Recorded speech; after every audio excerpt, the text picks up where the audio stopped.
Un défi physique, une aventure humaine, ils vont vivre une expérience extraordinaire. Ils sont naufragés volontaires sur une île perdue à 10 000 km de la France, l'île de Koh Lanta, au sud de la Thaïlande.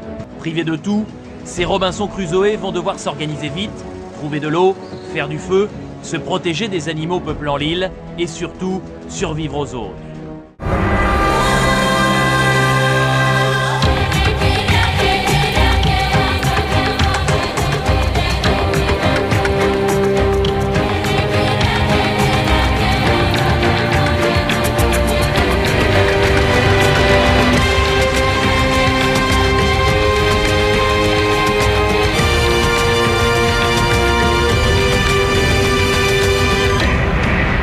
Nous sommes en guerre. Bonjour à tous, vidéo un peu spéciale aujourd'hui pour vous expliquer un peu le déroulement de mon voyage qui, comme vous vous en doutez, est fortement perturbé avec tout ce qui se passe en ce moment. Aujourd'hui, je suis sur l'île de Koh Lanta, en Thaïlande. Donc c'est pas une vanne, je suis vraiment sur l'île de Koh Lanta, là où a été tournée la première émission de Koh Lanta. Aujourd'hui, la situation en Thaïlande, c'est un peu compliqué, on est en état d'urgence. C'est-à-dire que toutes les frontières terrestres sont fermées. Donc on ne peut plus accéder aux pays limitrophes et de toute manière ces pays-là étaient déjà fermés auparavant. Donc aujourd'hui concrètement je suis coincé ici. La solution pour sortir du pays pour moi, dans l'hypothèse que je voudrais sortir du pays, serait de prendre un vol. Il n'y a presque plus de vols puisque toutes les compagnies aériennes ont pratiquement fermé. Et surtout les prix sont exorbitants. Il faut compter 2000 € à peu près pour rentrer en France. Donc même si je le voulais je ne pourrais pas.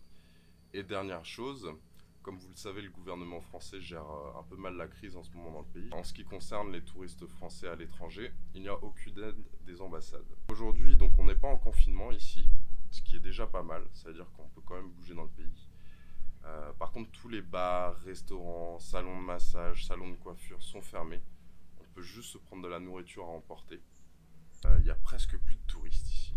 Les plages sont vides, enfin, tous les hôtels et logements sont vides.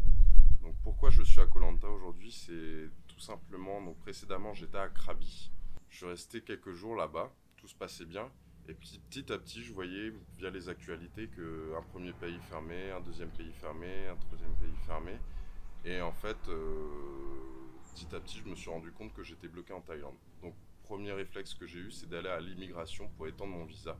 Donc aujourd'hui je peux rester ici jusqu'au 9 mai. Ensuite, deuxième chose, vous avez vu aperçu Marion qui était avec moi sur l'île de Langkawi en Malaisie. On a gardé contact depuis et elle est partie au Vietnam pendant que moi j'allais en Thaïlande. Elle s'est retrouvée coincée également là-bas puisque la situation est encore pire qu'en Thaïlande dans le sens où il était presque impossible même de se commander de la nourriture et tout ça. Donc elle est partie un peu en catastrophe du pays pour revenir en Thaïlande où la situation est un peu meilleure. Et finalement on s'est rejoints tous les deux à Krabi. Depuis Krabi, on a discuté des différentes options qui se présentaient à nous.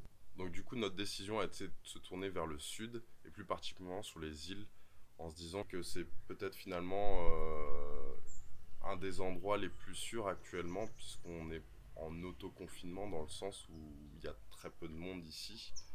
Et voilà, puis après on est au bord de la plage, tout ça, on profite, donc c'est plutôt pas mal pour passer du temps en attendant de voir comment les choses évoluent.